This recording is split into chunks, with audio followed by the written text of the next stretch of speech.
Hey everyone, it's Ellen at Xbox On here. I recently went over to Remedy in Finland for a hands-on with their upcoming game, Quantum Break. I thought I'd show you a bit of my gameplay and tell you some things I learned while I was there. Okay, so you join myself and Jack Joyce in the university, one of the many places built in Remedy's world editor. Remedy have used this and built upon it since Max Payne, and ooh, look over on that blackboard. Are these some Alan Wake references? Nifty, eh? Well, this lecture hall also shows us how the time powers are deeply interwoven with the story. If you use time vision, Jack can see time echoes. See certain things that happen and leave echoes in time that Jack can use to help him. In this case, to see where Monarch have taken his brother. Looks like they're taking him upstairs and sounds like they're heading towards the library to see the boss. Anyway, let's follow them through this door and... oh, okay, so now we've scared the crap out of ourselves and these gunmen, the game is going to teach us how Jack just did the time dodge. This is a hugely useful move, allowing you to dodge bullets and get to safety before you get shot to pieces. Quantum Break carefully introduces each move through specific parts in the story like this, so the player not only gets a tutorial on how to use the move, but it also fits in nicely with Jack's origin story, with him learning as the player learns. Unfortunately, as you fight these guys, you'll see that the environment around you isn't as fortunate as Jack with his dodging abilities. You can see the bullets and grenades being thrown around the room, destroying some of the lovely things around you. As you try to dodge everything being thrown at you, shelves are being blown to smithereens, and individual books can even be shot off the shelves. Their sacrifices are not in vain as everything feels believable.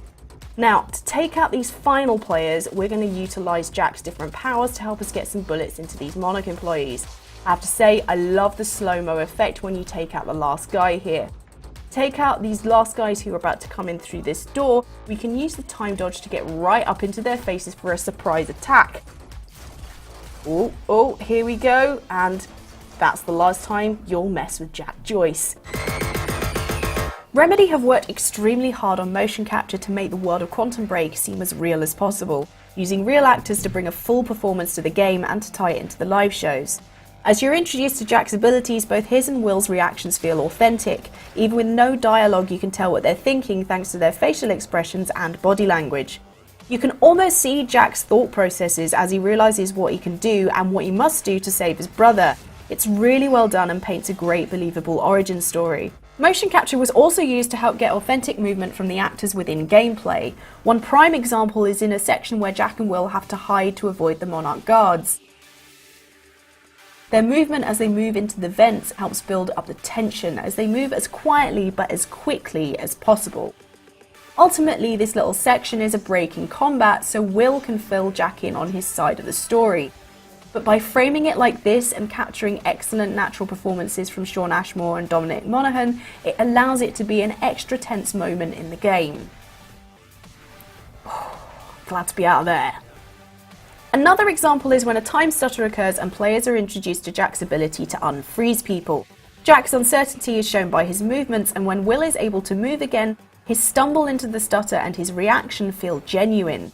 You can also see here how Remedy then seamlessly moves from this animation into the gameplay, as Will continues to lead Jack through the university. Finally, I want to show you all just how good Remedy are at using their talents to create engaging cutscenes and suck you into the game and its story. There's so much expression, particularly in the eyes, that sometimes you forget you're watching an animation at all. I mean, just look at how they've captured Aidan Gillen's evil knowing look. This, along with the camera work, really puts you in the heart of the action.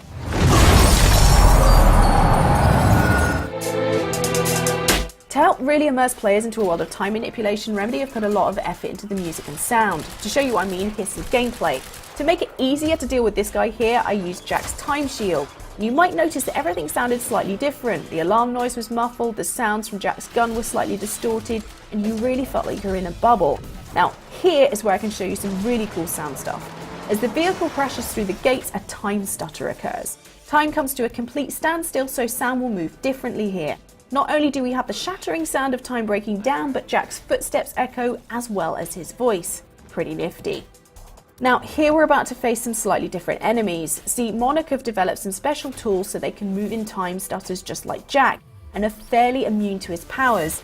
They can even move as fast as him, making them very tricky to deal with compared to other enemies. Now, as we fight these guys, listen closely to the sound effects and the music and how they change. As I try to get out of the way of the bullets being shot at me just here, you can hear that the music is quite echoey and spacey. And as I try to use time stop on this enemy and he dodges out the way, the music is also affected. Sound is also heavily tied to the visuals, so as I drop down here, you'll see a ripple reflecting the sound there.